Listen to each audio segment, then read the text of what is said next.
Hello everyone, আসসালামু আলাইকুম। কেমন আছেন সবাই? আশা করছি সকলেই ভালো আছেন। আসলে বাংলাদেশে বর্তমান পরিস্থিতি হিসেবে একটা জিনিস বলতে চাচ্ছি, সবাই সবার সুযোগটা খুঁজতেছে। আপনারা যেটা জানেন, শেখ হাসিনা সরকার পতন হওয়ার পর থেকে কিন্তু আওয়ামী লীগের যেসব নেতাকর্মীরা ছিল তারা সবাই কিন্তু দেশ ছেড়ে পালিয়েছে, বা অনেকেই এখনো পলাতক হিসাবে আছে, বা অনেকেই আইন শৃঙ্খলা বাহিনীর হাতে গ্রেপ্তার হয়েছে। কিন্তু স্ক্রিনে আপনি একটা লোককে দেখতে পাচ্ছেন, এই লোকটা কিন্তু আওয়ামী লীগের একজন নেতা। মূলত ওনার বাসা হয়তো গোপালগঞ্জ, মানে শেখ হাসিনা গ্রামের বাড়ির ওইদিকে। তো এই লোকটি কিন্তু আসলে দেশে নাই, এই লোকটি বিদেশে আছে অনেক দিন ধরে। হয়তো দেশ স্বাধীন হওয়ার আগে থেকে এই লোকটি বিদেশে বসবাস করতেছে। কিন্তু এই লোকটি ইতিমধ্যে ডক্টর ইউনূসকে কেন্দ্র করে একটি ভিডিও বার্তা ভাইরাল করেছে, যেটাতে উনি স্পষ্টভাবে বলতেছে, আপনারা হয়তো সকলে জানেন, ডক্টর ইউনূস কিন্তু এখন বর্তমানে বাংলাদেশে নাই, তিনি আমেরিকাতে আছেন। জাতিসংঘের একটা সংবাদ সম্মেলনে তিনি যোগ দিতে গিয়েছেন। তো তিনি হয়তো সামনের মাসে আসতে পারেন, কয়েকদিন পরে।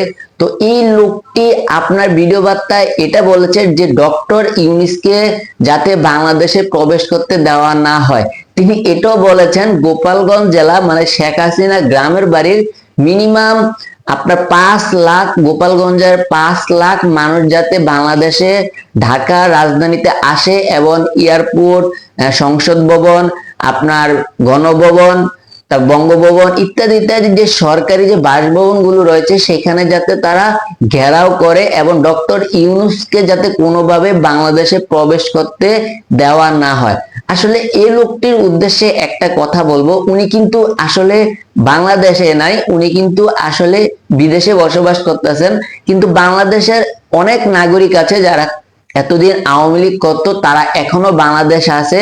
তারা যদি এখন এই লোকটির কথা অনুযায়ী আসলে ঢাকা টু মার্চ, মানে ডক্টর ইউনূস যাতে বাংলাদেশে আসতে না পারে এমন কিছু ঘটনা তারা ঘটিয়ে ফেলে, যেমন এয়ারপোর্ট ঘেরাও করতে বলেছে, এয়ারপোর্টে অচল করতে বলেছে যাতে প্লেন কোনোভাবে ল্যান্ড করতে না পারে, এবং গোপালগঞ্জ 5 লক্ষ মানুষ আসে এবং তাদের যা যা আছে, তাদের হাতে যা যা অস্ত্র আছে সবকিছু নিয়ে যাতে তারা ঢাকার রাজধানী ঘেরাও করে, এমনটাই কিন্তু এই লোকটি বলেছেন।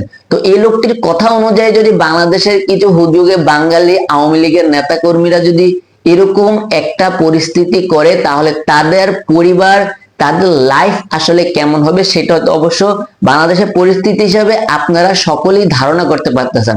কারণ এখন বাংলাদেশে প্রায় প্রতিটা ক্ষেত্রে সেনাবাহিনী, পুলিশ খুবই অ্যাক্টিভ আছে, জনগণের পাশে আছে। আর যে শেখ হাসিনা আপনার বাংলাদেশে এত অত্যাচার করেছে, তার পরবর্তীতে যদি এমন কোনো ঘটনা ঘটাতে চায় আওয়ামী লীগের কোনো নেতাকর্মী, তাহলে অবশ্যই তাদের বিরুদ্ধে কোনো কঠিনতম শাস্তি অবশ্যই নেওয়া হবে। এটা সেনাবাহিনী বা পুলিশ বাহিনী বা বাংলাদেশের তৎকালীন সরকার যেটা আছে তার পক্ষ থেকে অবশ্যই এটা নেওয়া হবে। আর সবচেয়ে বড় কথা হচ্ছে, ডক্টর ইউনূসকে কিন্তু ছাত্র জনতাই তাকে বর্তমান অভ্যন্তরীণ সরকারের প্রদান করেছেন। অবশ্যই যদি গোপালগঞ্জবাসী যদি এরকম কোনো ঘটনা ঘটাতে চায়, অবশ্যই ছাত্র জনতা তাদের বিরুদ্ধে যাবে এবং বাংলাদেশে আরেকটা নতুন যুদ্ধ শুরু হবে।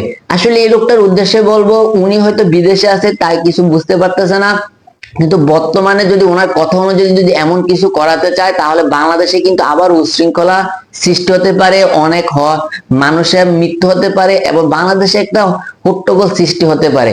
আসলে এই লোকটির উদ্দেশ্যে বলবো, এসব ভিডিও বার্তা বাংলাদেশের মানুষকে না পাঠিয়ে, নিজে তো অনেক টাকা কামাইছেন, সেটা নিয়েই ভালো থাকেন। বাংলাদেশের মানুষকে অন্তত শান্তিতে বসবাস করতে দিন, গোপালগঞ্জবাসীকে শান্তিতে বসবাস করতে দিন। আজকে ভিডিওটি এই পর্যন্ত। ভিডিওটি ভালো লাগলে অবশ্যই চ্যানেলটি সাবস্ক্রাইব করবেন, বেল বাটন অন করে দিবেন। ধন্যবাদ সবাইকে।